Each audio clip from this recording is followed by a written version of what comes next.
अस्सलाम वालेकुम दोस्तों, मैं हूं आफ्ताब अहमद जोया और आप देख रहे हैं आफ्ताब ग्राफिक्स एंड सॉल्यूशंस। उम्मीद करता हूं तमाम दोस्त खैरियत से होंगे। मेरी अल्लाह ताला से दुआ है कि आप जहां पे भी रहें खुश रहें, आबाद रहें। दोस्तों, प्रीवियस वीडियो में हमने कस्टमर्स के फॉर्म से अपने ओपनिंग बैलेंस को अपडेट करना और इंसर्ट करने का तरीका सीखा था। आज की इस वीडियो में हम सेम इसी तरह से ही हमारी जो कोडिंग है वो सप्लायर्स के ऊपर अप्लाई करेंगे और फिर हम अपने नेक्स्ट फंक्शन के ऊपर जो भी होगा आगे बढ़ेंगे। वीडियो स्टार्ट करने से पहले हम आएंगे अपने कमेंट सेक्शन के ऊपर और देखते हैं कि आपने क्या कमेंट्स किए हैं। तो सबसे पहले मेरे पास यहाँ पे कमेंट्स हैं अरसलान भट्ट साहब के। अरसलान भट्ट इन्होंने असल में ये पहला कमेंट ये किया है, उसके बाद दूसरा ये किया है। तो पहले हम ये वाला पढ़ लेते हैं। अस्सलाम वालेकुम रहमतुल्लाह। वालेकुम अस्सलाम। मोहतरम टीचर, कस्टमर रिकॉर्ड का जो मसला आ रहा है ना सर, वो मेरे साथ भी आया था। अगर आप तमाम रिकॉर्ड डिलीट कर देंगे तो ये मसला दरपेश होगा। अगर आप टेबल में जाकर एक रिकॉर्ड ऐड कर देंगे तो फिर ये मसला नहीं आएगा, और प्रॉपर्टीज़ में जाकर अलाउ एडिशन यस कर दें तो ये मसला नहीं आता मेरे ख्याल से। तो जो हमारा कस्टमर लेजर का इशू था वो जस्ट हमारे कोड की वजह से था। अब हमने जो कोडिंग की है वो इंशाल्लाह स्ट्रांग है और किसी किस्म का कोई भी एरर नहीं आएगा। इवन कि आपके पास कोई भी रिकॉर्ड मौजूद ना हो फिर भी आपके पास ये इशू नहीं आएगा। मैं आपको अभी तमाम रिकॉर्ड्स नील करने के बाद भी दिखा दूंगा इंशाल्लाह। उसके बाद इन्होंने फिर कमेंट किया, अस्सलाम वालेकुम इज़्ज़त माब सर। वालेकुम अस्सलाम। एक और मसला भी आ रहा है, जो TXT टेरिटरी आपने डिम से शो की थी, अगर सारे रिकॉर्ड्स डिलीट हो जाएं तो वो भी मसला करती है, वो TXT टेरिटरी का भी एरर देती है। तो जब हम सारे रिकॉर्ड्स डिलीट कर देते हैं तो हमारे पास ज़ाहिर है टेरिटरी मौजूद नहीं होती। तो इसलिए आप जब भी TXT टेरिटरी का फंक्शन बनाते हैं या कोई भी दूसरा फंक्शन बनाते हैं तो उसमें आप नॉन ज़ीरो या नंबर ज़ीरो का फंक्शन ज़रूर यूज़ किया करें अपने स्टार्ट में। जब भी आप कोड स्टार्ट करते हैं तो नंबर ज़ीरो का फंक्शन लिखने के बाद आपने एंड पर उसे बताना होता है कि हम इसे एज अ डिफ़ॉल्ट क्या ट्रीट करेंगे। तो आपने NZ फंक्शन यूज़ करना है, एंड पे जाके डबल कोट देनी है, यानी आप उसे एज अ ब्लैंक तस्वुर करेंगे अगर आपके पास कोई भी रिकॉर्ड ना हो। तो ये भी मैं आपको अभी इंशाल्लाह आगे बढ़ते हुए दिखाता हूँ। उसके बाद हमाद अनीस साहब का है, सर रिज़ल्ट वाला मसला हल कर दें, मेहरबानी होगी।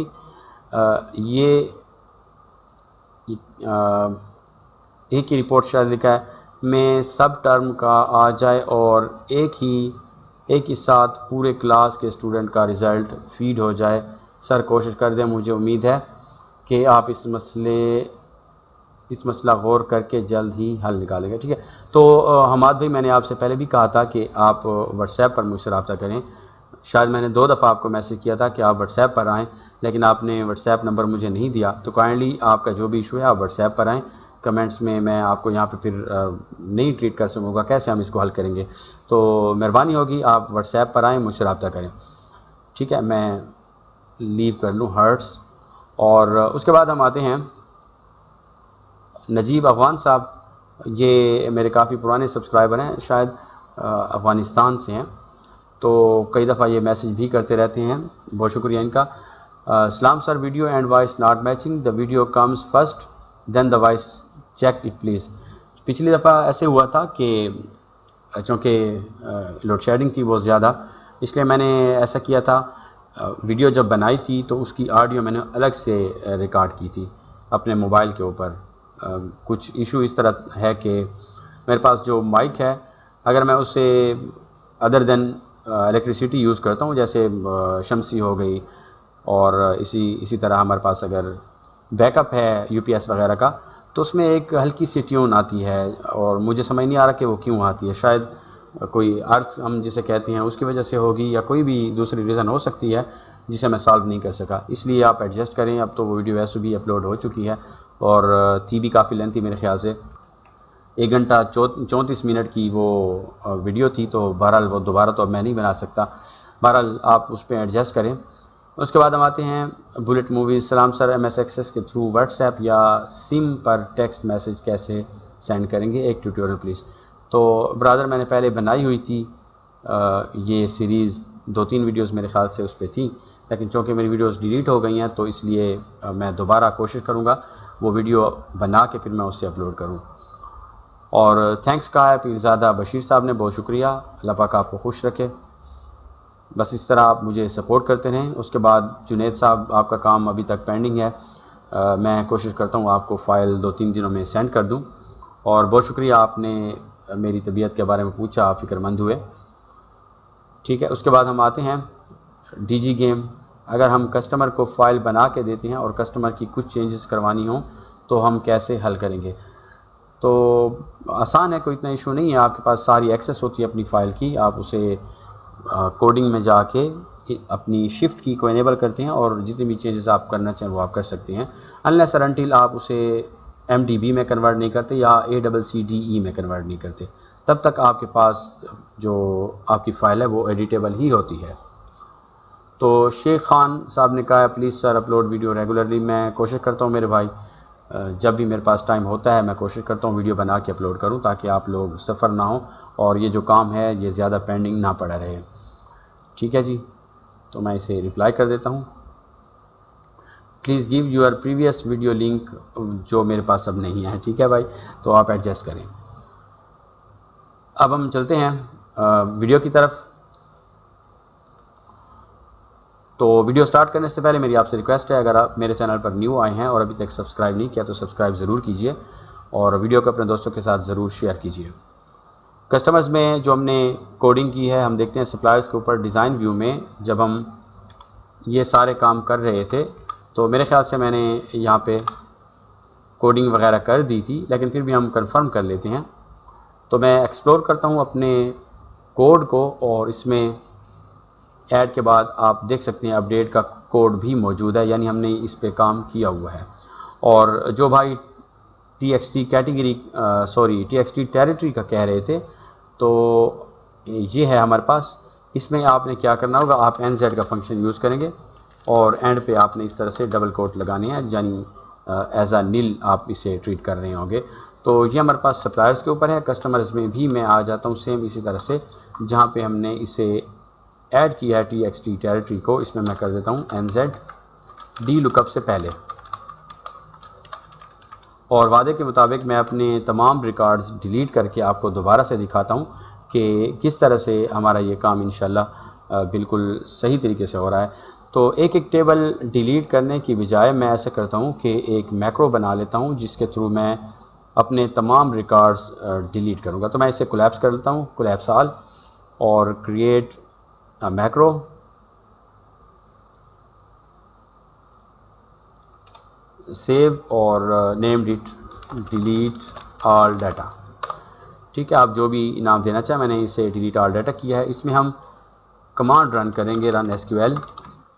आपके पास यहाँ पे रन SQL बाय डिफ़ॉल्ट नहीं आती अनलेस और अनटिल आप इसे प्रेस ना करें। ये जो आपके पास शो ऑल एक्शंस का बटन है, यानी कुछ एक्शंस जो आपके अदर देन मैक्रो होते हैं, जो आपके मतलब SQL से रिलेटेड हैं, या कुछ हार्मफुल जो आपकी कमांड्स तस्वर की जाती हैं, होती नहीं हैं, जो आपकी हार्मफुल कमांड्स तस्वर की जाती हैं वो बाय डिफ़ॉल्ट ऑन नहीं होती, तो आपको यहाँ से उसे ऑन करना पड़ता है। ये आपके पास मैक्रो डिज़ाइन में शो ऑल एक्शंस के ऊपर मौजूद होता है। मैं यहाँ पे करता हूँ रन SQL और कमांड मैं इसमें लिख लेता हूँ डिलीट ऑल। ये जो हमारे पास स्टैटिक का साइन है ये ऑल को रिप्रेजेंट करता है। फ्रॉम, आपने विद इन ब्रैकेट अपनी टेबल का नेम देना है। तो मैं स्टार्ट करने वाला हूँ कस्टमर्स से, यानी हमारी जो पहली टेबल है उसी से ही मैं स्टार्ट करूँगा। और यूज़ ट्रांजैक्शन आपके पास ऑप्शन है, इसे आपने यस करना है। इसी तरह इससे पहले हमें लिखना चाहिए था सेट वार्निंग्स नो, और इसे मैं बिल्कुल टॉप पे ले आता हूँ। ठीक है, डिलीट का जो हमारा फंक्शन है रन SQL, इसी को हम कॉपी कर लेते हैं और फिर पेस्ट करते जाएंगे। पेस्ट करके हम जस्ट अपनी टेबल्स डिफ़ाइन करते जाएंगे और ये हमारे पास काम हमारा ज़्यादा आसान होता जाएगा। कस्टमर लेजर, आदो के कस्टमर लेजर में डिलीट करने की ज़रूरत नहीं है क्योंकि हमारे पास रिलेशनशिप इस्टेब्लिश हो चुका है और उसके मुताबिक हमने ये कहा है कि अगर हम कस्टमर में अपना रिकॉर्ड डिलीट करते हैं तो कस्टमर लेजर से हमारा रिकॉर्ड ऑटोमेटिकली डिलीट हो जाए, जो आप यहाँ पे व्यू कर सकते हैं, कैस्केड डिलीट रिलेटेड रिकॉर्ड्स। तो मैं इसे क्लोज़ कर देता हूँ और कस्टमर लेजर में हम नहीं करते क्योंकि इसकी ज़रूरत नहीं रहेगी। प्रोडक्ट्स, अब यहाँ भी प्रोडक्ट लेजर के अंदर भी आपको ये सब करने की ज़रूरत नहीं है, यानी आप जस्ट अपनी मेन टेबल्स डिफ़ाइन करते जाएं। एम्प्लॉयज़, सैलरीज, अब सैलरी डेटा के साथ आपका कनेक्शन है या नहीं वो आपने यहाँ पे व्यू करना है।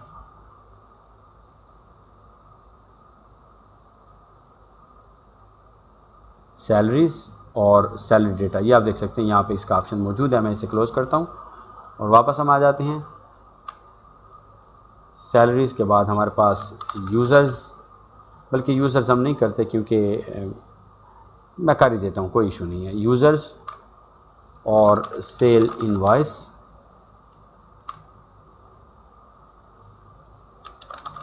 Purchase invoice,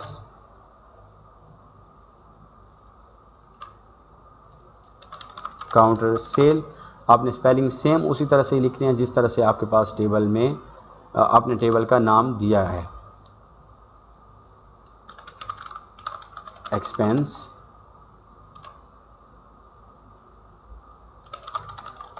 customer payments,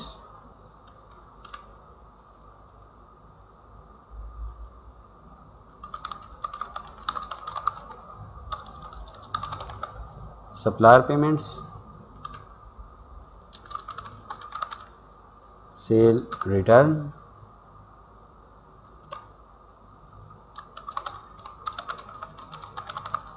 purchase return, transaction. बस ये हमारी फ़िलहाल जो टेबल्स हैं वो सारी की सारी मैंने यहाँ पे डिफ़ाइन की हैं और मैं चाहता हूँ कि मैसेज बॉक्स हमारे पास एक आ जाए जिसमें लिखा हुआ आना चाहिए कि records have been deleted successfully, information और रिकॉर्ड डिलीटेड। ठीक है, इसे मैं क्लोज करता हूँ। अब मैं रन करता हूँ।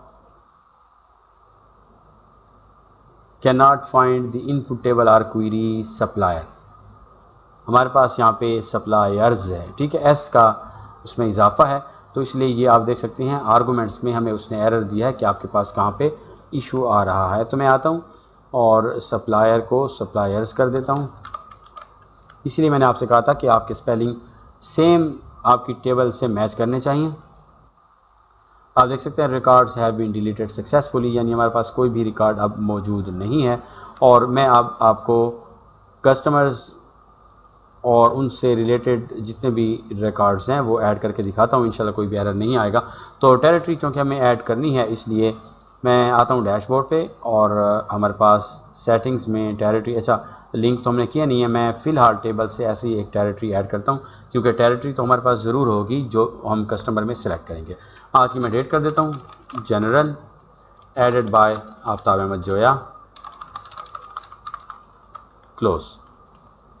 और मैं आता हूँ कस्टमर्स में, आज की डेट, नंबर 1 हमारे पास आ जाएगा। कस्टमर में मैं नाम लिख लेता हूँ शहीरुल हसन, कैटेगरी रिटेलर, या इसमें हम अपनी मर्ज़ी से चेंज कर लेते हैं।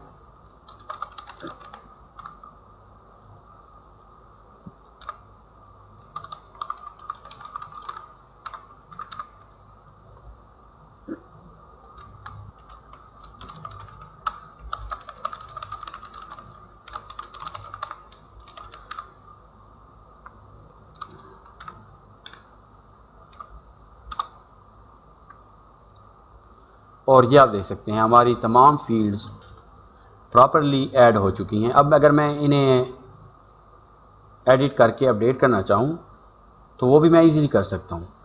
यहाँ पे मैं आता हूँ एडिट और 5 की बजाय मैं यहाँ पे 8000 कर देता हूँ और ये मेरे पास एज ए डेबिट, इसे मैं करता हूँ update. Record has been updated successfully. हम कस्टमर लेजर में देखते हैं इसे, ठीक है, 8,000 रुपये एज अ डेबिट हमारे पास यहाँ पे मौजूद है। मैं दोबारा आता हूँ और इसे ऑप्शंस में एडिट, 5,000 रुपये डेबिट और update, record has been updated, और यहाँ पे भी आप देख सकते हैं 5,000 रुपये हमारे अपडेट हो चुके हैं।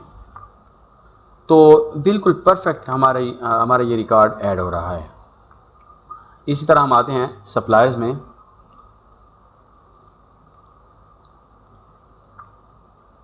सप्लायर्स, सप्लायर 1, कोई भी नंबर। अब इसमें मैं टेरिटरी ऐड नहीं करता, ठीक है। हम कंफर्म कर लेते हैं कि टेरिटरी के बगैर हमारा काम हो सकता है या नहीं, जो कि होना चाहिए क्योंकि हमारी कंपलसरी फील्ड नहीं है टेरिटरी। 10,000 एज अ डेबिट मैंने इसमें ऐड किए हैं। तो हमें उसने एरर दिया है कि आपके पास आईडी के ऊपर एरर है, जो कि वाकई टेरिटरी के ऊपर मौजूद है। आप देख सकते हैं txt territory, D lookup territory from territory where id me.cbo territory id। तो यहाँ पे चूँकि हमने कोई भी चीज़ डिफाइन नहीं की, इसलिए ये एरर हो सकता है। इसको भी हम nz कर देते हैं। स्टॉप करके मैं इसे दोबारा चेक करता हूँ, अदरवाइज हम इसमें कोई दूसरा मेथड यूज़ करेंगे। Please fill all fields before adding a record. तो हमने क्या चीज़ नहीं लिखी, हम देख लेते हैं। इफ़ कंडीशन में हमने क्या क्या चीज़ कंपलसरी दी है, जी ये हमने कंपलसरी दी है, CBO टेरिटरी हमारे पास कंपलसरी है, तो इसलिए ये एरर जो है हमारे पास अपीयर हो रहा है। अब हम देखते हैं, अब ये देखें आप, हमारे पास यहाँ पे हमारा रिकॉर्ड बिल्कुल परफेक्ट ऐड हो चुका है। तो कस्टमर में भी हमें सेम सिनेरियो करना है, यानी हम ऐड के ऊपर आते हैं और जहाँ पे हमने टेरिटरी को लिखा है वहाँ पे CBO के पहले हम NZ यूज़ करेंगे कि अगर CBO में कोई भी चीज़ ना लिखी गई हो तो उसे एज अ ज़ीरो ट्रीट किया जाए, ठीक है। अब ये ठीक है हमारे पास। अब अगर हम कस्टमर ऐड करते भी हैं और उसमें हम कोई भी नाम ना लिखें, सॉरी उसमें कोई टेरिटरी ऐड ना करें, तो वो हमें मैसेज देगा कि आप अपनी फील्ड पहले सेलेक्ट करें। मैं आपको दिखा देता हूँ।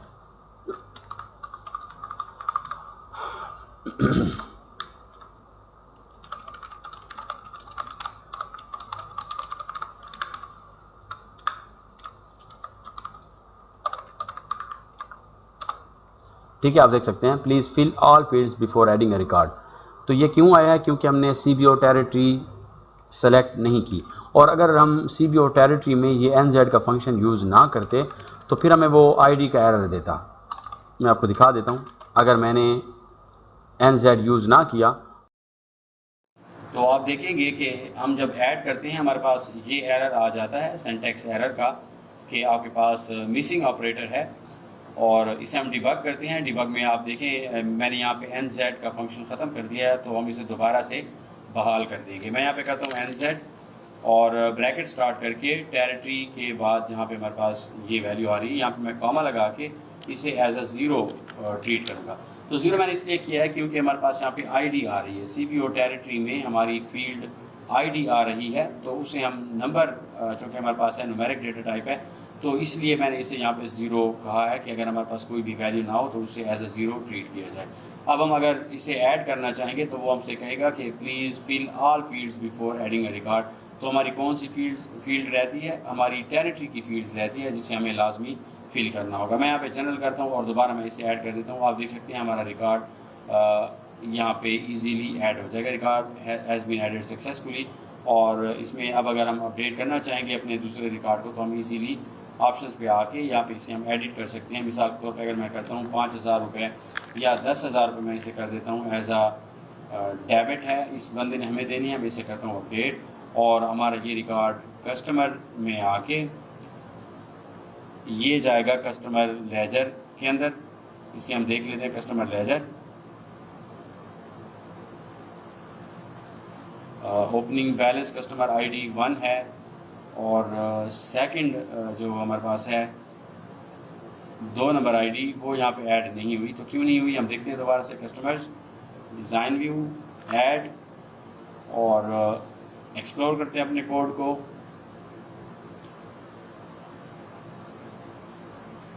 ये है जहाँ पे मैंने लिखा है कि अगर ओपनिंग बैलेंस ग्रेटर देन 1 हो तो फिर वो इंसर्ट होना चाहिए, जो कि दुरुस्त नहीं है मेरे ख्याल से, क्योंकि हमें अपने सारे रिकॉर्ड्स को वहाँ पे अपेंड करना चाहिए, चाहे उसकी वैल्यू 0 हो, चाहे उसकी वैल्यू ज़्यादा हो, 1 से ज़्यादा हो या 1 हो। तो जाहिर है जब हमारा रिकॉर्ड उधर जाएगा तभी हम उससे अपडेट कर सकेंगे।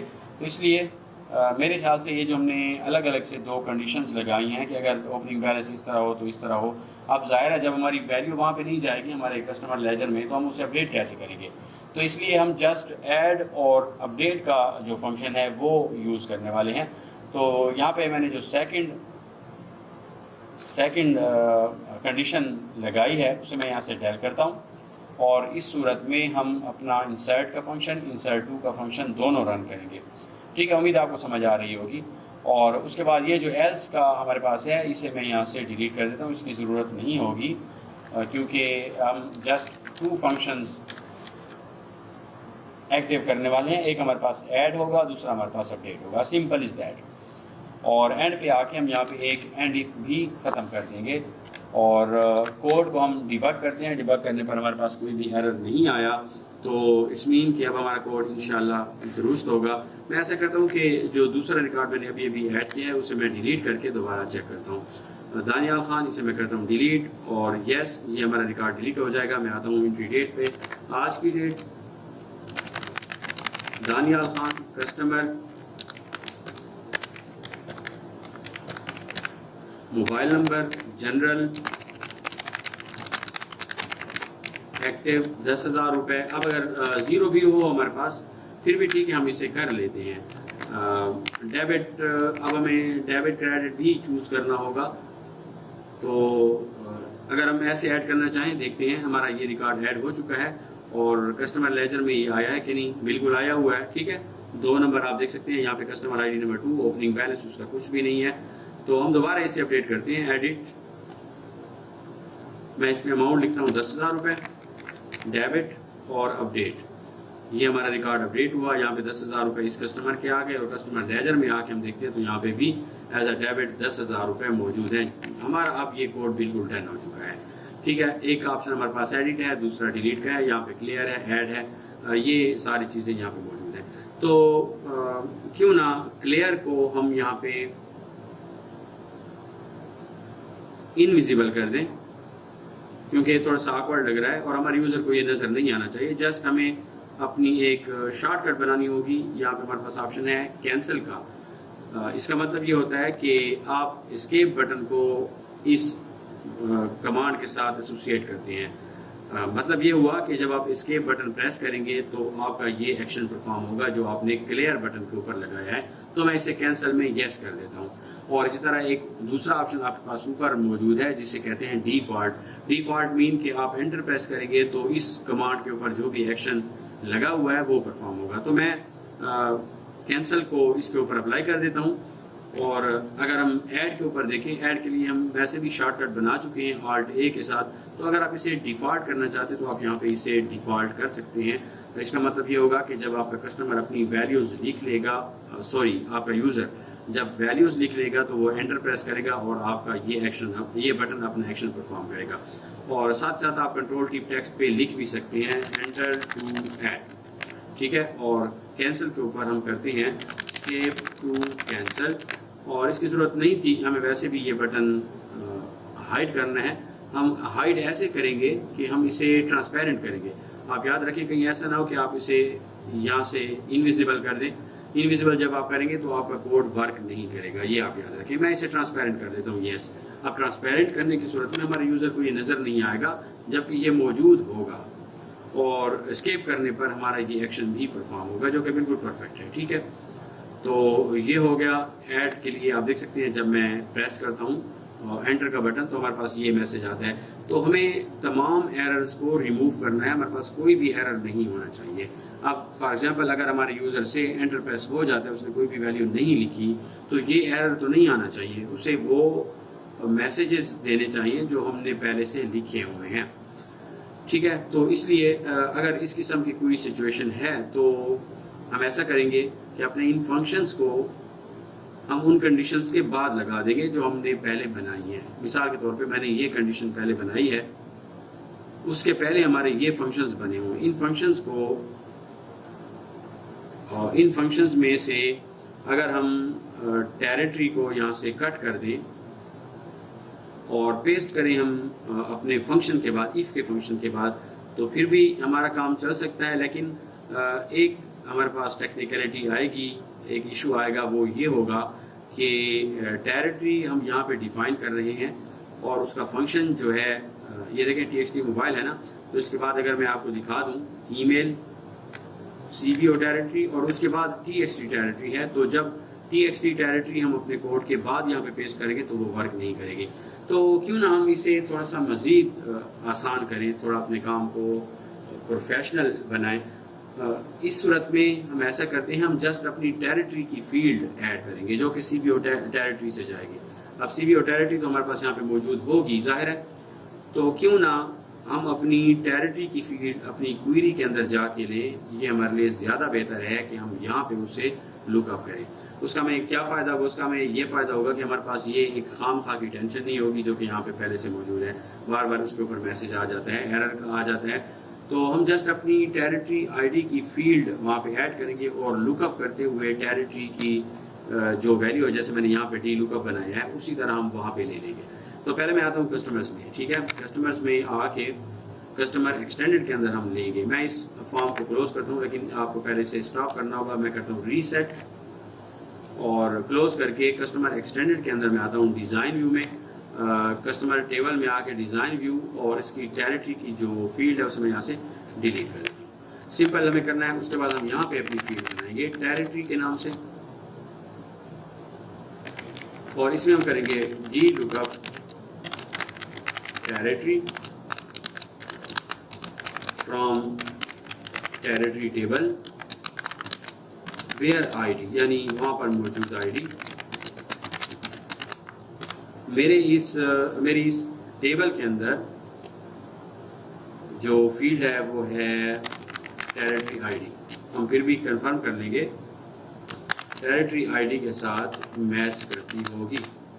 ठीक है, ये फंक्शन आपने लिखना है और शुरू में आप इसे करते हैं NZ और एंड पे इन्वर्टेड कोट और ब्रैकेट आपने क्लोज कर देनी है। हमारा ये फंक्शन तैयार हो गया है। अब मैं आपको दिखाता हूँ। पहले तो हम कंफर्म करते हैं अपनी फील्ड जो कि है टेरिटरी आईडी। ठीक है, ये कस्टमर्स के अंदर मौजूद है, ये आप याद रखें। और हमने टेरिटरी की फील्ड डिलीट की है, वो यहाँ पे शो हो रही है। क्यों हो रही है? क्योंकि हमने अभी अपनी टेबल को भी ओपन किया हुआ था और क्वेरी को भी। जब हम क्लोज करके दोबारा ओपन करेंगे तो फिर हमारा काम बिल्कुल परफेक्ट हो जाएगा। आप देख सकते हैं यहाँ पे टेरिटरी की फील्ड एंड पर आई हुई है जिसे हमने लुकअप किया है अपने फंक्शन की मदद से। तो इसका हमें ये फ़ायदा भी होगा कि अगर हम टेरिटरी चेंज करते हैं तो ऑटोमेटिकली सब के ऊपर ये हमारा फार्मूला अप्लाई हो जाएगा और हमारी टेरिटरी अपडेट हो जाएगी। तो मैं इसे क्लोज करता हूँ और कस्टमर्स के अंदर आके हम जब ऐड करते हैं, इस सूरत में हम इस टेरिटरी के फंक्शन को सिरे से रिमूव कर देते हैं, इसकी ज़रूरत नहीं रहेगी। और हम यहाँ पे जो इंसर्ट कर रहे हैं ये भी हम यहाँ से ख़त्म कर देंगे, क्योंकि हम जस्ट cbo टेरिटरी की फील्ड लेंगे जो कि हमारे पास न्यूमेरिक डेटा टाइप होगी और उसी के बेस पर हमारा डी लुकअप का फंक्शन काम करेगा हमारी क्वेरी के अंदर। ये हो गया। और फिर अगर कहीं और आपने ये चीज़ यूज़ की है तो वहाँ से भी आपने ख़त्म करनी है, मैं आपको बताता चलूँ। ठीक हो गया। ये cbo टेरिटरी 2 दफ़ा मैंने लिखा है, ओरिजिनल मी cbo टेरिटरी, ओरिजिनल मी cbo टेरिटरी, तो 2 दफ़ा मैं गलती से टाइप कर चुका हूँ, उसे मैं यहाँ से ख़त्म करता हूँ। एक हमारी कंडीशन यहाँ से भी चली जाएगी। डिबग किया मैंने, कोई भी एरर नहीं आया, तो आना चाहिए, इसे लेना चाहिए था। ये जो txt टेरिटरी की फील्ड है ये हम यहाँ से ख़त्म करेंगे, क्योंकि अब हमारा ये फंक्शन बन चुका है क्वेरी बेस्ड।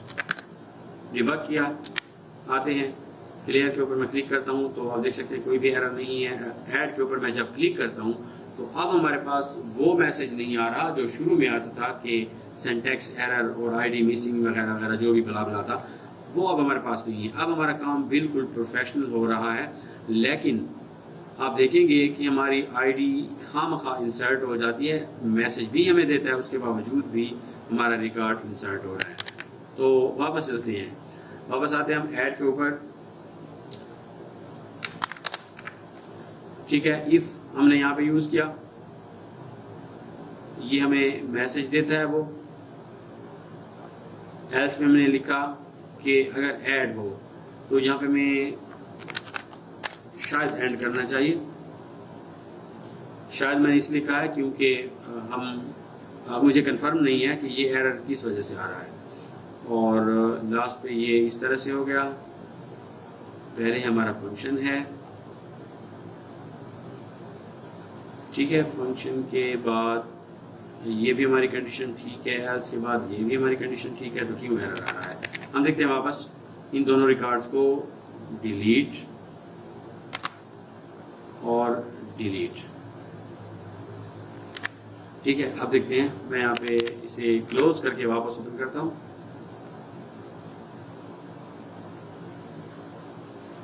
ठीक है, आप देख सकते हैं ये हमारे पास अब ऐड नहीं हो रहा क्योंकि अब हमारे पास कोई भी फील्ड मौजूद नहीं है। अगर हम वैसे ही ऐड कर लेते हैं एक डेट और उसके बाद ऐड करते हैं तो भी नहीं हो रहा है। ठीक है, आप देख सकते हैं अब हमारा कोड बिल्कुल परफेक्ट है, हर लिहाज से ये बिल्कुल डन हो चुका है और इसका जो लेजर के अंदर रिकॉर्ड है वो भी आया हुआ है। तो कस्टमर्स हमारे डन हो चुके। सेम मैटर हमारे साथ पेश आ सकता है, कहाँ पे, सप्लायर्स के अंदर। तो हम आते हैं सप्लायर्स में। सबसे पहले तो टेरिटरी की फील्ड को हम यहाँ से डेल कर देते हैं, इसकी ज़रूरत नहीं है। सप्लायर एक्सटेंडेड में हम अपनी फील्ड कॉपी पेस्ट करेंगे जो मैंने कस्टमर एक्सटेंडेड में बनाई है, कॉपी, और यहाँ पे मैं इसे कर देता हूँ पेस्ट। ठीक है, ये आप देख सकते हैं उसकी टेरिटरी हमारे पास यहाँ पे अपेयर हो रही है। सप्लायर्स में आके मैं आता हूँ, क्लियर के बटन को ट्रांसपेरेंट कर देता हूँ, यस, कैंसल यस, और control keep text escape to cancel. Add के बटन के ऊपर मैं करता हूँ default yes, enter to add, ये हो जाएगा। उसके बाद अपने कोड को एक्सप्लोर करते हैं। टेरिटरी का फंक्शन सिरे से हमें ख़त्म करना होगा, यहाँ से भी, और अपने फॉर्म पर मौजूद वैल्यू से भी, ये भी हम ख़त्म कर देंगे। उसके बाद आते हैं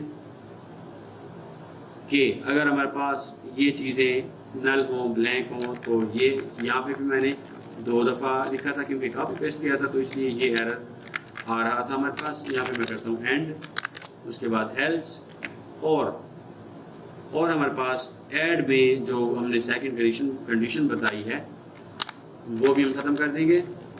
इसी तरह सेकंड इफ भी हमारे पास यहाँ से चली जाएगी। ये भी टेरिटरी की फील्ड गई, और एक एंड इफ ख़त्म करके हम इसे डिबग करते हैं, कोई भी एरर इंशाल्लाह नहीं होगा। मैं यहाँ पे ऐड करता हूँ सप्लायर 2, और मैं ऐड करना चाहूँ तो वो हमें कहेगा कि please fill all fields before adding record, और इसमें मैं करता हूँ जनरल, समवेयर, एक्टिव और ऐड। अब हमारा रिकॉर्ड ऐड हुआ, यहाँ पे आप देख सकते हैं रिकॉर्ड मौजूद है, और ये सप्लायर लेजर में हम कंफर्म करेंगे। सप्लायर लेजर ये रहा, इसमें आप देख सकते हैं सप्लायर नंबर 2, कोई भी वैल्यू यहाँ पे नहीं है। ठीक है, तो ये भी नहीं करना चाहिए, हमें इसे एज अ ज़ीरो इंसर्ट तो करना चाहिए, चाहे हमारी वैल्यू हो या ना हो। तो इसलिए हम ये कोड भी देखते हैं, लेकिन उससे पहले अगर मैं इसे अपडेट करना चाहूँ, ऑप्शंस, एडिट, और 50,000 रुपये इसमें मैं कर देता हूँ एज अ डेबिट और update. Record has been updated successfully, और मैं चाहता हूँ अगर मैं ऐड करना चाहूँ तो यहाँ पे भी सेम वही एरर है, हमारे पास कोई भी वैल्यू नहीं है, लेकिन फिर भी हमारा रिकॉर्ड ऐड हो रहा है, तो इसे मैं करता हूँ डिलीट, यस, और डिज़ाइन व्यू क्लियर के ऊपर जो हमने कोड किया हुआ है उसमें ये कंडीशन हम यहाँ से ख़त्म कर देंगे क्योंकि इसकी ज़रूरत नहीं है, और ये कंडीशन हमने डेट के ऊपर पहले से ही लगाई हुई है। ज़ाहिर है जब हमारे पास आईडी की फील्ड ही ब्लैंक होगी तो फिर हमारा रिकॉर्ड इंशाल्लाह ऐड नहीं होगा। सेम हम करते हैं कस्टमर्स के ऊपर, क्लियर बटन, और ये फंक्शन हम यहाँ से ख़त्म कर देंगे। क्लोज हो गया। अब मैं आपको दिखा देता हूँ, इसे भी क्लोज करके सप्लायर्स, मैं आज की डेट ऐड करता हूँ। अगर मैं ऐड करना चाहूँ तो हम ऐड नहीं कर सकते। मैं करता हूँ सप्लायर 3, कोई भी नंबर, जनरल,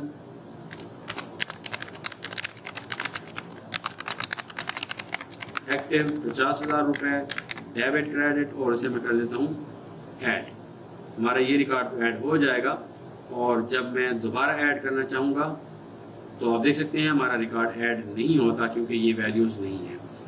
दूसरी एक जो है वो ये है कि हमारी आईडी को भी ब्लैंक होना चाहिए। ये जो हमारे पास फील्ड है txt आईडी की, क्लियर करने पर मैं आता हूँ यहाँ पे कुछ भी नहीं है। हम इसे मैनुअली टाइप कर देते हैं txt id dot value is equal to blank, ठीक है, कॉपी, और फिर हम पेस्ट करेंगे इसे कस्टमर्स के ऊपर भी। ये सारी नई चीज़ें हैं, तो उम्मीद है मुझे कि इससे आपको फ़ायदा होगा। थोड़ी सी हमारी मेहनत हो रही है ज़्यादा, लेकिन इंशाल्लाह जो फाइनल हमारा आउटपुट आएगा वो आपको ज़रूर पसंद आएगा, मुझे यकीन है। तो अब हम ऐड करते हैं, तो देखें हमारे पास ऐड नहीं हो सकती क्योंकि हमारे पास कोई भी वैल्यू मौजूद नहीं है। तो ये हो गया हमारा सप्लायर का हिसाब किताब भी डन, ठीक है। ऑप्शंस में एडिट और डिलीट ये भी ठीक है। सप्लायर लेजर में हमारा रिकॉर्ड भी जा रहा है जबकि यहाँ पे डेट नहीं है। अच्छा, ये वही रिकॉर्ड है जो मैं ऐड करता जा रहा था और वो हो रहा था। तो अब चूँकि 3 नंबर हमारे पास ऐड हुआ है, हम ऐसा करते हैं, कस्टमर्स को भी हम देख लेते हैं। कस्टमर लेजर, इसमें कोई भी ब्लैंक रिकॉर्ड नहीं है। अगर मैं इन्हें डिलीट करूं, ये सप्लायर नंबर 3, यस, और ये हमारा सप्लायर नंबर 3 डिलीट हुआ, तो यहाँ से भी चला गया सप्लायर लेजर से। मैं दोबारा ऐड कर लेता हूँ सप्लायर 3, और यहाँ पे मैं करता हूँ जनरल,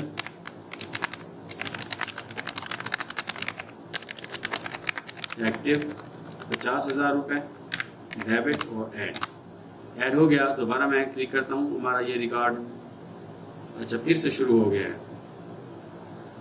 एज अ ब्लैंक शुरू हो गया है, जो कि नहीं होना चाहिए था। यहाँ पे देखते हैं ऐड,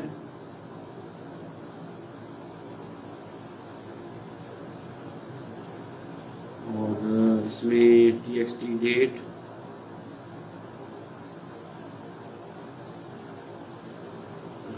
अच्छा, अगर मैं इसे थोड़ा सा चेंज करूं, ये जो हमने डबल कोड दिए हैं ये भी बाज़ दफ़ा एज अ वैल्यू शुमार किए जाते हैं, तो क्यों ना हम इसे नील की सूरत में लिखें, ठीक है। अगर हम नील लिखते हैं तो इसका मतलब ये होता है कि ये ब्लैंक हो जाए, ये भी मतलब होता है उसका। और जो हम डबल कोड लिखते हैं या वैसे स्पेस देते हैं उसमें भी हमारे पास ये इसी तरह से शुमार किया जाता है। तो आईडी की फील्ड हमारी मस्ट है, डेट की भी मस्ट है, सप्लायर की भी मस्ट है। तो इसमें मैं देख लेता हूँ, मैंने जो इफ़ की कंडीशंस लगाई हैं वो डेट के लिए है, सप्लायर नेम के लिए है, टेरिटरी और स्टेटस के लिए है। तो मैं इसे क्लोज कर देता हूँ। दोबारा से हम देख लेते हैं, ये जो हमारा रिकॉर्ड है इसे मैं करता हूँ डिलीट, यस, और ये एरर डेफिनेटली देगा। क्यों? क्योंकि इसमें कोई आईडी ही नहीं थी जो कि हमारे रिकॉर्ड को डिलीट करती सप्लायर लेजर से। तो इसलिए इस एरर को आपने इग्नोर करना है। मैं इसे रिफ्रेश करता हूँ। इस रिकॉर्ड को हम यहाँ से मैनुअली डिलीट करेंगे और सप्लायर की टेबल से भी मैनुअली डिलीट करेंगे। अब हम चेक करते हैं दोबारा से, सप्लायर्स डेट, और मैं ऐड करना चाहता हूँ, नहीं हो रहा। लेजर में भी कोई ब्लैंक रिकॉर्ड नहीं आया। तो अगर हम 3 नंबर डिलीट कर दें, वापस हम इसे ऐड करेंगे। मैं इसे डिलीट कर देता हूँ। रिकॉर्ड नंबर 3 डिलीट हुआ, लेजर से भी ये चला गया है। मैं इसे अब ऐड कर देता हूँ, सप्लायर 3 जनरल एक्टिव 50,000 रुपये डेबिट और ऐड हो गया। दोबारा करते हैं। ठीक है, अब नहीं हो रहा, अब ठीक है। तो लेजर में भी नहीं हुआ, ये आपने कंफर्म करना है। ऐसा ना हो कि इसमें ब्लैंक रिकॉर्ड्स आपके ऐड होते जाएं, जो कि ठीक नहीं होगा। तो कस्टमर्स में हम आते हैं, इससे भी हम नील कर लेते हैं जहाँ पे हमने डबल कोट्स लगाए हैं। तो ये मेरे पास हो जाएगा नील। कॉपी करके मैं इसे पेस्ट करता जाऊँगा।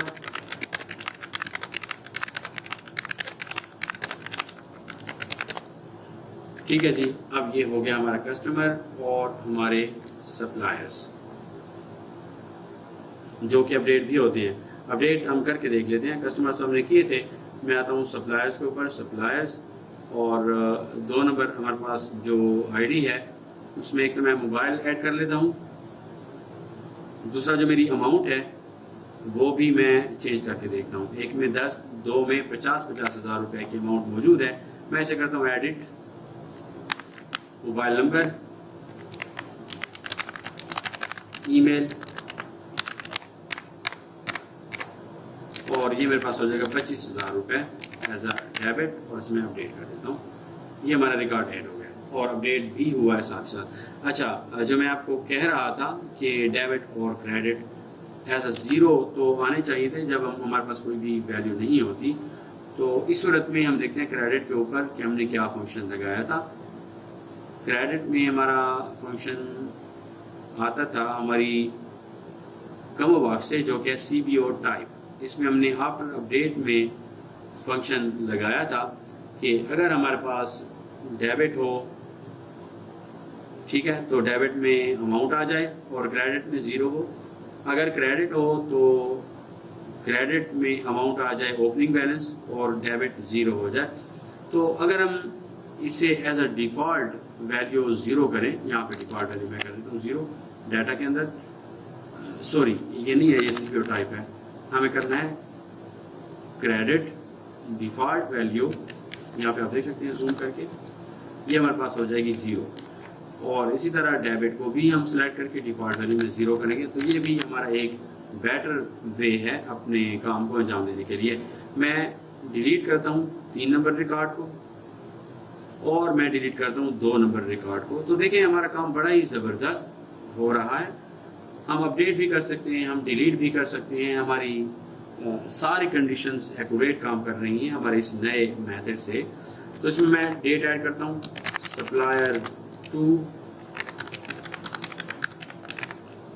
ईमेल, जनरल,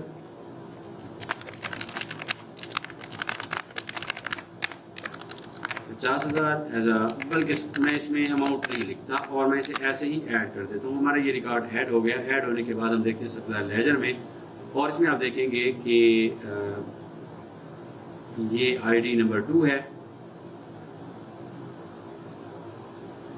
आईडी नंबर 2 हमारे पास जो है उसमें कोई भी अमाउंट तो हमारे पास नहीं है, जबकि यहाँ पे 50,000 आई हुई है। कहीं हमने डिलीट जब किया है तो क्या हमारा रिकॉर्ड डिलीट हुआ था? हम कंफर्म करते हैं पहले। इस रिकॉर्ड को मैं डिलीट कर देता हूँ। 10,000 वाला हमारा रिकॉर्ड मौजूद है, ठीक है, ये 10,000 वाला मौजूद है। और दोबारा ऐड करने पर सप्लायर 2,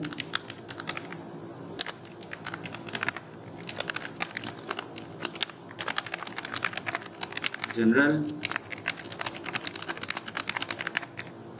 एक्टिव, अगर तो मैं इसे ऐड कर लेता हूँ,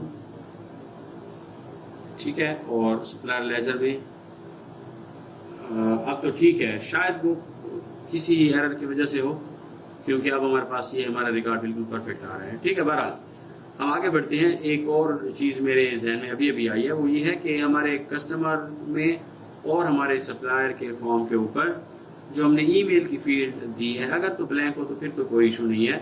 लेकिन अगर कोई बंदा ईमेल एड्रेस लिखना चाहता है तो उस एड्रेस को एक प्रॉपर फॉर्म में होना चाहिए। कहीं ऐसा ना हो कि हमारा यूज़र गलत ईमेल एड्रेस लिख ले, कोई वर्डिंग उसकी गलत हो जाए।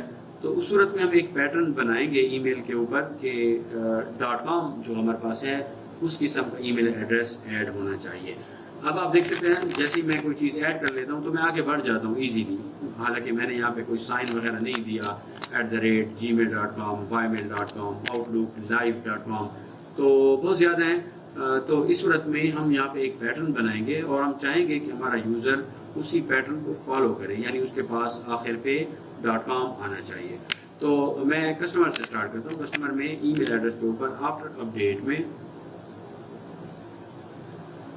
कोड बिल्डर के ऊपर, तो ये जो ट्रिक है ये आपके दूसरे प्रोजेक्ट्स में भी काम आ सकती है, जहाँ पे आप रिस्ट्रिक्ट करते हैं अपने यूज़र को कि वो एक वैलिड ईमेल एड्रेस टाइप करे, ना कि वैसे ही कोई ना कोई स्टेटमेंट उससे टाइप हो जाए। तो इसमें मैं करता हूँ dim last as string last is equal to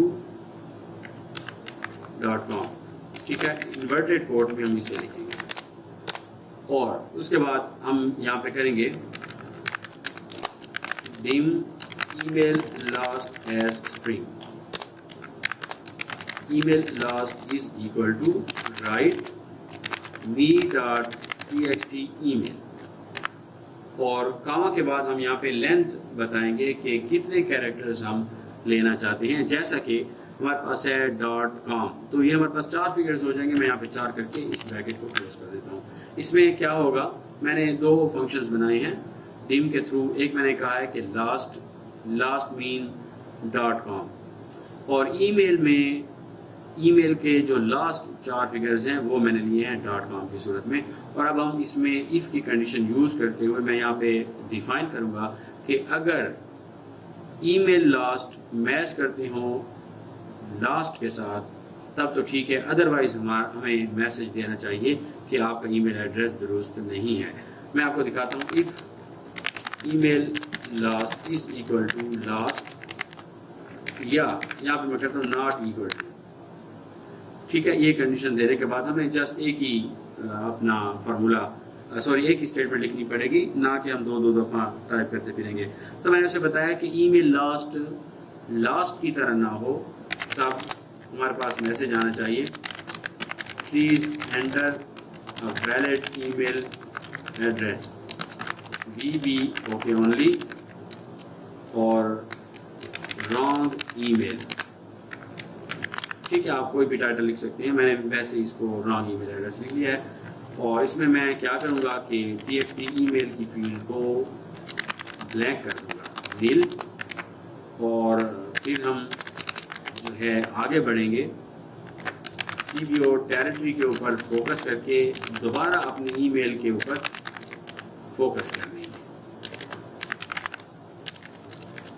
set होगा एंडिंग, ये हमारी कंडीशन है। मैं आपको दिखा देती हूँ। जब मैं रन करूँगा, रन करने के बाद अगर मैं ईमेल एड्रेस टाइप करता हूँ, कुछ भी टाइप किया मैंने, तो वो हमसे कहेगा कि please enter a valid email address.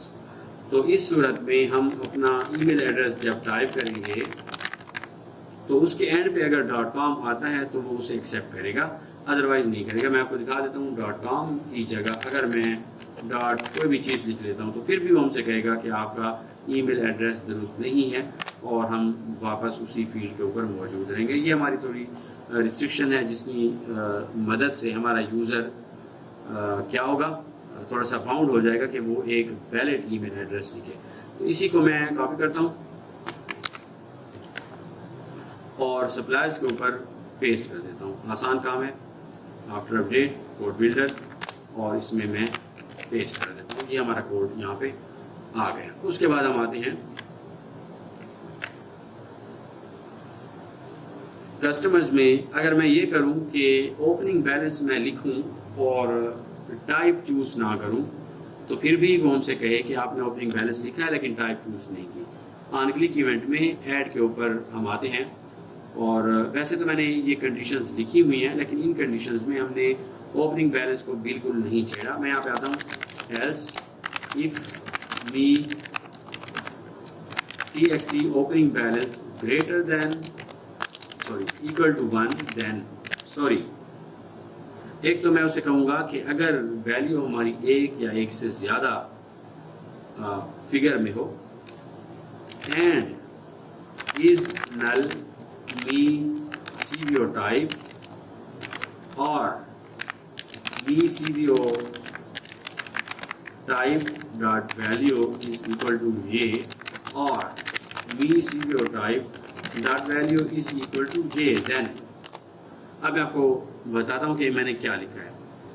एक तो मैंने लिखा है कि अगर ओपनिंग बैलेंस ज़्यादा हो या बराबर हो 1 रुपये के और हमने कोई भी वैल्यू चूज़ ना की हो CBO टाइप में, ठीक है, ये दोनों स्टेटमेंट इसी के लिए ही होती हैं, या हमने प्रेस किया हो स्पेस का बटन CBO टाइप में, तब हमें मैसेज बॉक्स देना चाहिए प्लीज सेलेक्ट, क्या है हमने वहाँ क्या लिखा, opening balance, please select opening balance type from the combo box, BBO के ओनली सेलेक्ट टाइप, ये हमारे पास हमारा टाइटल होगा और फिर हम जो है जंप कर जाएंगे कहाँ पे, मी CBO टाइप के ऊपर, सॉरी ये CBO type dot set focus, me CBO type dot drop down and, और एंड पर हम आके एक एंड इफ का इजाफा कर देंगे। अब मैं आपको बताता हूँ कि हमारा ये कोड कैसे काम करेगा। मैं मिसाल के तौर पे डेट लिखी, उसके बाद मैंने कस्टमर का नाम लिखा, मोबाइल नंबर लिखा, ईमेल, टेरिटरी,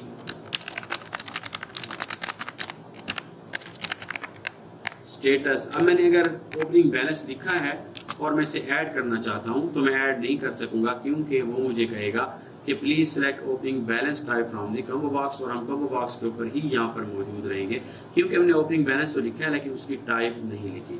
ये एक फंक्शन हमारा बड़ा ही बेहतरीन है, जिसकी मदद से हम अपने यूज़र को आगे नहीं बढ़ने देंगे जब तक कि वो अपनी CBO टाइप चूज नहीं करता। तो इसी ओपनिंग बैलेंस के ऊपर ऐड के ऊपर जो हमने कोड लगाया है, इसे मैं कॉपी करूंगा, ये वाला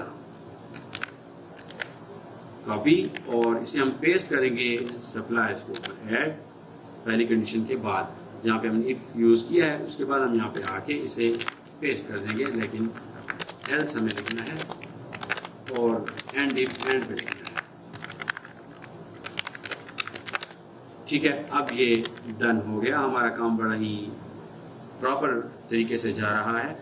तो मैं आता हूँ डैशबोर्ड के ऊपर, कस्टमर हमारे ये हो चुके हैं, और रिसीव पेमेंट के ऊपर मैं आता हूँ। तो रिसीव पेमेंट में भी हम सेम इसी तरह से ही करेंगे कि हम अपने ओपनिंग बैलेंस को, ओपनिंग बैलेंस तो यहाँ पे नहीं होगा, यहाँ पे हमारे पास हमारी पेमेंट होगी। तो जो भी पेमेंट होगी हम चाहेंगे कि हम अपनी पेमेंट को यहीं से अपडेट कर सकें। हम एक रिकॉर्ड ऐड कर लेते हैं, उसके बाद हम आगे बढ़ते हैं।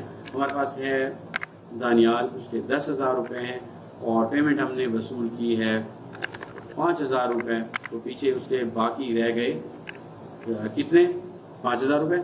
और इसमें भी सेम हम उसी तरह करेंगे कि अगर हमने पेमेंट लिखी हो और हमने टाइप चूज़ ना की हो तो फिर हमें मैसेज बॉक्स दिया जाए कि आप एक टाइप चूज़ करें, उसके बाद आप अपना रिकॉर्ड ऐड कर सकेंगे। तो चलते हैं आगे, मैं इसे क्लोज कर देता हूँ। कस्टमर पेमेंट के ऊपर हम आते हैं, रिकॉर्ड ऐड करने से पहले ही हम उसे सेट करते हैं। Customer payment design view, add के ऊपर आके सबसे पहले तो क्लियर को हम सेम वही मेथड करेंगे, तो कि हमारे सारे फॉर्म्स के ऊपर एक ही पैटर्न होना चाहिए। तो मैं इसे करता हूँ transparent yes, cancel yes, escape to cancel, और डिफ़ॉल्ट हमने पहले से किया हुआ है, इसको मैं करता हूँ एंटर टू बैक। यहाँ पे आके ऑन क्लिक, ट्रांजैक्शन, कस्टमर, ये तो ठीक हो गए। इसके बाद यहाँ पे मैं करता हूँ पहले तो एंड, एल्स, और यहाँ पे मैं पेस्ट करूँगा। अब ओपनिंग बैलेंस की बजाय हमारे पास यहाँ पे फील्ड है पेमेंट एंड इज नल नल क्या होना चाहिए, CBO टाइप। तो बाकी का जो फंक्शन है वो हमारा बिल्कुल ठीक है। यहाँ पे हम करेंगे please select payment type from the combo box, और हमारी CBO कॉम्बो बॉक्स जो है वो फोकस होके ड्रॉप डाउन हो जाएगी। ये बिल्कुल परफेक्ट है। और एंड पर आके हम यहाँ पे एक एंड इफ का इजाफा कर देंगे। अच्छा, अपडेट मैंने यहाँ पे पहले से ही लगाया हुआ है, तो इसलिए इसका कोई इशू नहीं होगा। हम आते हैं आज की डेट,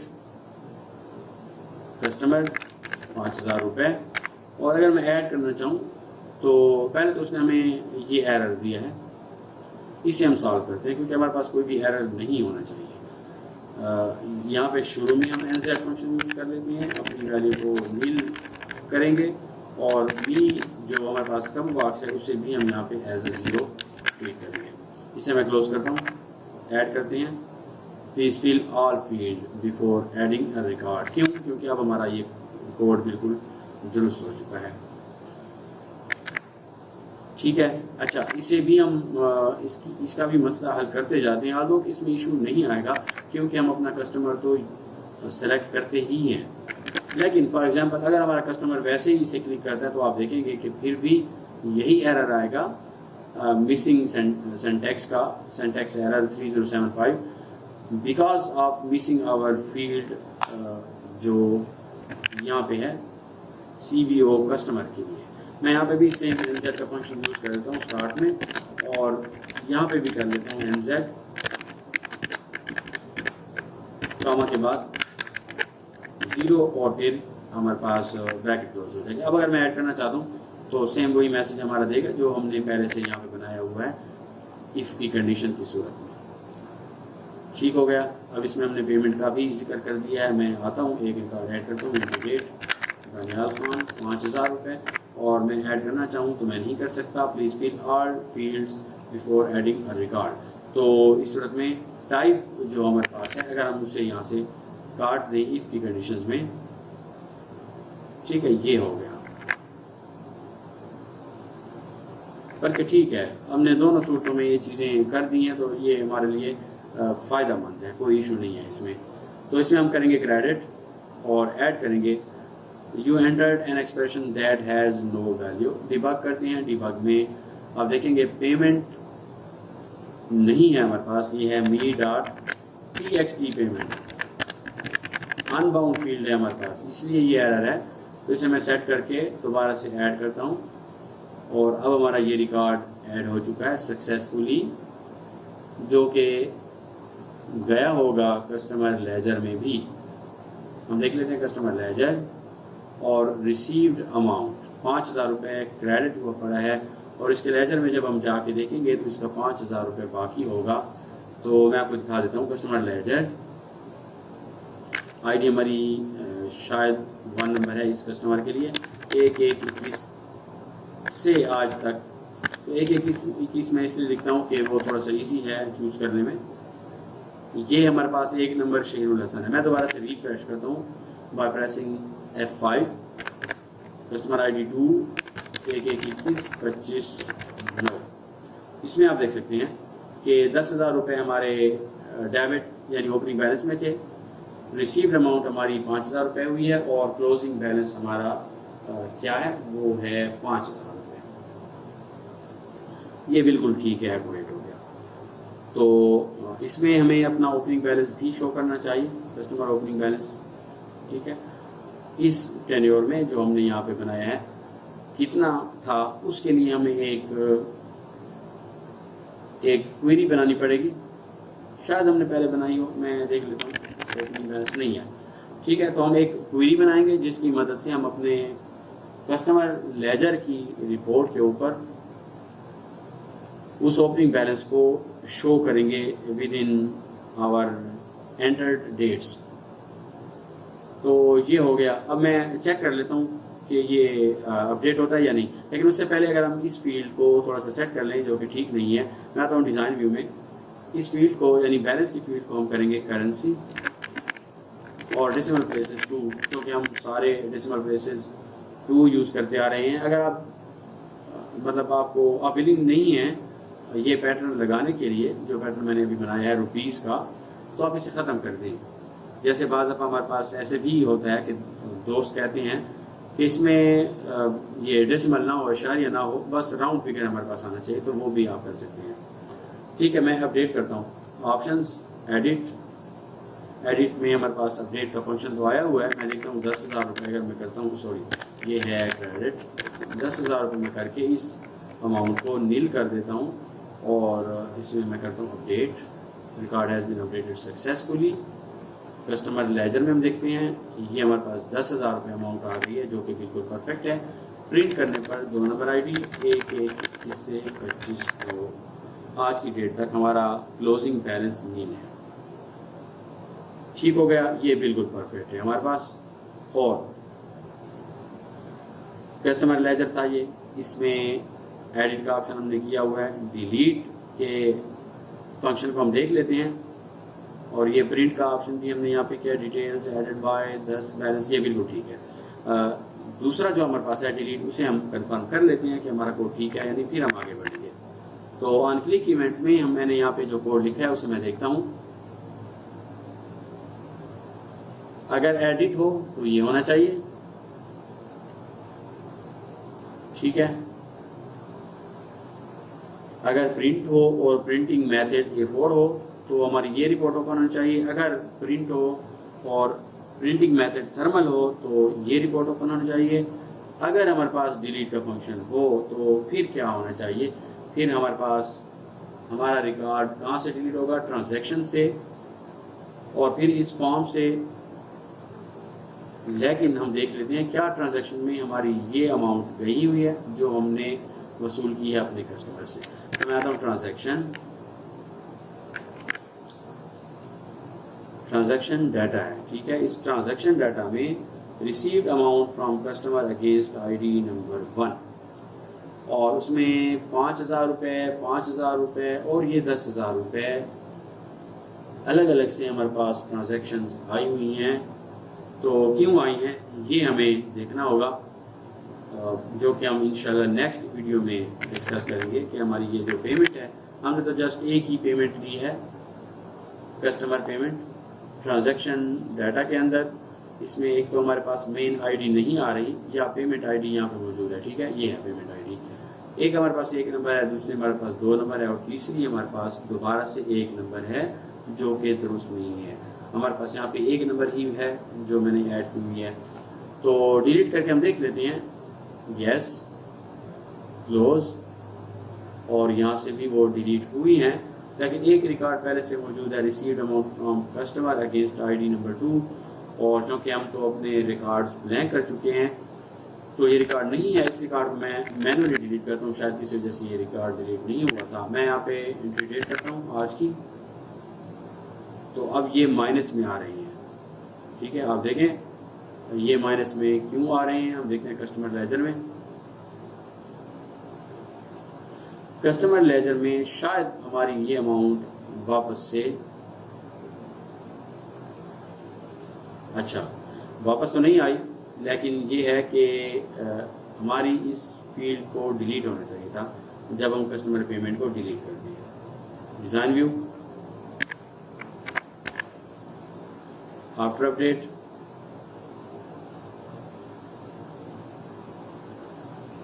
जहाँ पे हमने ये डिलीट किया है, सेम इससे पहले हम लिखेंगे delete all from customer ledger where हमें देखना होगा कि क्या है, पेमेंट ID है, ठीक है। Where payment ID is equal to me.id, ये बिल्कुल परफेक्ट हो गया। यानी अब हम अगर अपना रिकॉर्ड यहाँ से डिलीट करेंगे तो वो हमारे कस्टमर लेजर से भी डिलीट होगा। लेकिन डिलीट करने से पहले मैं देखता हूँ कि हमारे कस्टमर के लिए ये माइनस में क्यों आ रहा है, ठीक है। ड्यूज में आप देखें 10,000 माइनस में आ रहे हैं, कहाँ से आ रहे हैं इसे हम देखते हैं। हमने यहाँ पे फंक्शन यूज़ किया हुआ है डी लास्ट का, बैलेंस कस्टमर लेजर एक्सटेंडेड की क्वेरी से, वहाँ पर मौजूद कस्टमर ID मैच करता होगा मेरी इस टेबल कस्टमर के साथ जो कि दुरुस्त नहीं है। मैं इसे करता हूँ डी सम, यानी बैलेंस की फील्ड को मैं क्या करता हूँ, जमा करता हूँ। तो आप देखेंगे अब हमारे पास यहाँ पे ड्यूज में 0 आ रहा है, जो कि बिल्कुल ठीक है, एक्यूरेट है। हमें अपने इस फंक्शन को सम करना चाहिए था बैलेंस की फील्ड के ऊपर। तो मैं इसे क्लोज कर देता हूँ यहाँ पे भी। और सप्लायर्स में जो कि हमने किया हुआ था तो वो भी हम यहीं से सेट कर लेते हैं, क्योंकि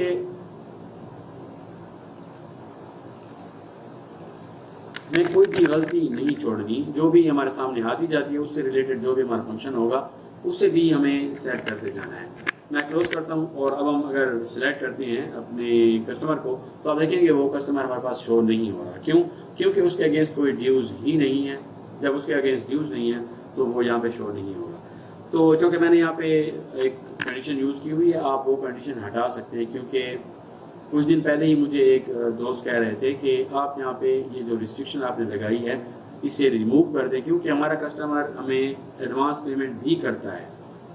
तो एडवांस जब उसकी बुकिंग हो जाती है तो उससे हम पैसे ज़ाहिर है वसूल कर सकते हैं। तो आप ऐसा करें कि ये जो ड्यूज़ की जो आपने यहाँ पे कंडीशन लगाई है कि जिसके ड्यूज़ ज़ीरो हों तो वो शो ना हो, आप इसे हटा दें। तो आप यहाँ से सेम हटा सकते हैं, कोई मसला नहीं होगा। फिर आपके तमाम कस्टमर शो होना शुरू हो जाएंगे।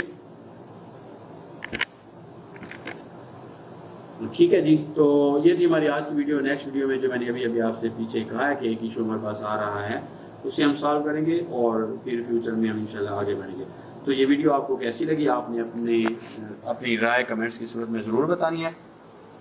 उसके अलावा जाते जाते मेरी आपसे रिक्वेस्ट है, अगर आप मेरे चैनल पर न्यू आए हैं और अभी तक सब्सक्राइब नहीं किया, क्योंकि मैं देखता रहता हूँ एनालिटिक्स में बहुत सारे दोस्त हैं जिन्होंने सब्सक्राइब नहीं किया लेकिन वो वीडियो व्यू करते हैं, बल्कि वीडियोस व्यू करते हैं। तो मेरी आपसे रिक्वेस्ट है, मैं बड़ी मेहनत करता हूँ आप लोगों के लिए, मेरे चैनल को सब्सक्राइब कीजिए, मुझे सपोर्ट कीजिए और वीडियो को अपने दोस्तों के साथ ज़रूर शेयर कीजिए।